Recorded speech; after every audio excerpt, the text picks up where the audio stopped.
video of an anime review of a chapter. Today we're reviewing chapter 306 of My Hero, and I am just saying it was an amazing and crazy chapter, and really bringing up how it's going to be ending up in the future. And this is my default VTuber I'm going to be using for now. In the future, I am going to try to go and make, a better VTuber and whatever, fully go there and, do that, because I really feel like in the future I could, make a better one and whatever. But here is the one that I have for now. But I hope you guys do enjoy this.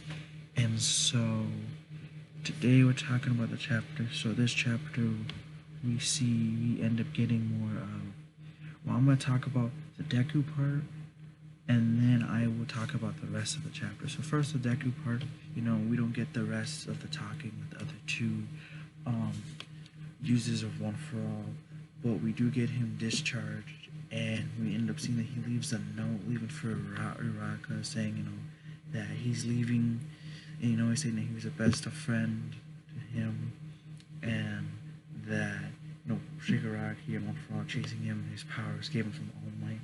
So he's left, and at the end of the chapter, we get to see him over a cliff, and he says it's a big villain. And so basically, it's been a whole month of a time skip from the start of the war in the beginning, from March. Now it's April, so it's been a whole month of him being gone. So now we're wondering, either is he a vigilante now, or is he gone somewhere else? We have no clue at all. But we're just gonna have to wait and see, because he does still have his provisional license, so I don't think he's a vigilante yet. Or maybe does it get canceled when he decided to leave My Hero Academia, the school UA, since he didn't really complete his course yet? So that's maybe my guess, because remember, he has a license, so even if he does anything, he won't get in trouble for breaking his arm or doing this. And it also means too, if he gets hurt, he can't go to hospital because he doesn't want to be found. So basically, he's gonna have to heal his own wounds. Or maybe, since Deku is being a vigilante, maybe Deku will connect the vigilante series that's in My Hero that Aizawa used to know in the past. I'm just saying, maybe it's a theory. Anyways, but that's basically the whole part. What I'm saying, I like Deku's kind of vigilante outfit because remember, he has part of Rianchino's scarf, and then he also has his old gloves because his new ones got, or destroyed in the war. I wish he had new ones, but the old ones are still fine. He has his ripped up pants and his, those soles or whatever, shoes that he was wearing for his outfit. And so, basically, that's what he has for now. And we have no idea, how is he living being a vigilante? Because it's got to be hard for him, because he probably doesn't want to do this.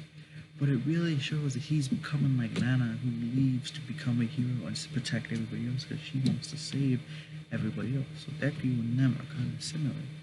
And then now we're going back to the rest of the chapter. So basically, Hawks asks All Might straight up, because they knock on the door. All Might comes out of the hospital and Deku was in, and they were saying his point is basically, what is going on with this thing called One For All? And All Might, what? We can't talk about it here. We have to talk about it somewhere else in secret. So he goes, and he finally goes and tells them. We don't get to see they're talking about it, but he finally goes and tells them all about One For All. And now we skip to the press conference a couple of days later, where we have Endeavor, we have Best Units, and we have Hawks. And so now, first we're having more Hawks, keeps apologizing, saying that he killed twice, but there was no way out of not killing twice, because even though it is said that he did kill twice, but there's honestly no way Hawks could leave without killing twice, because he even says that his duplication quirk was so powerful that he would have killed millions of more people, and it would completely just ruin so many more lives. So, but he still says he's sorry for it. And then Endeavor talks about, he's saying he's sorry, and he admits and tells the full entire story of what happened to Toya, which we were talking. And then a reporter snaps at Endeavor because she was saying her mother was gravely injured during the rampage against Makia, and she was just saying all that going off, and then Endeavor, what he said, he was saying, what, should I sit here and cry for you right now? And he was saying, and she was just saying no, and she just completely started snapping at him again. But she was just like, no, she just wants you to help and figure out a way how to protect us from the villains and save the people. And so he's like, yeah, that's all I can really do. So he's basically going to try to take down every single villain he can because, it's his road to redemption. He's saying to watch him because he wants to be redeemed and he's going to work towards being redeemed. He's going to try and be redeemed no matter what because, he is a good person now, but he is trying to get away and redeem his sins that he made in the past. So we're going to have to see more of the adventure of this world, of his world, of him trying to redeem himself. But I think someday he either might die or he might end up redeeming himself by dying from a big villain or facing a big villain and he redeems himself in the future. But we may never know about what it is. But anyways, that's the whole part of that. But then we end up seeing, all thing. And then Endeavor also doesn't say about, someone asks about One for All, and he doesn't say he doesn't know anything about it because to protect All Might and Doria. So he doesn't say anything about it. That's a good thing, to protect them.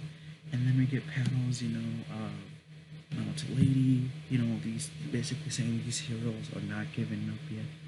Lady, we have Wash, we have Azawa, who definitely did lose one of his eyes. And then we have Miracle, who's finally getting back into shape because, her losing her arm, getting gravely injured in the last fight. And then we have Konomi Woods.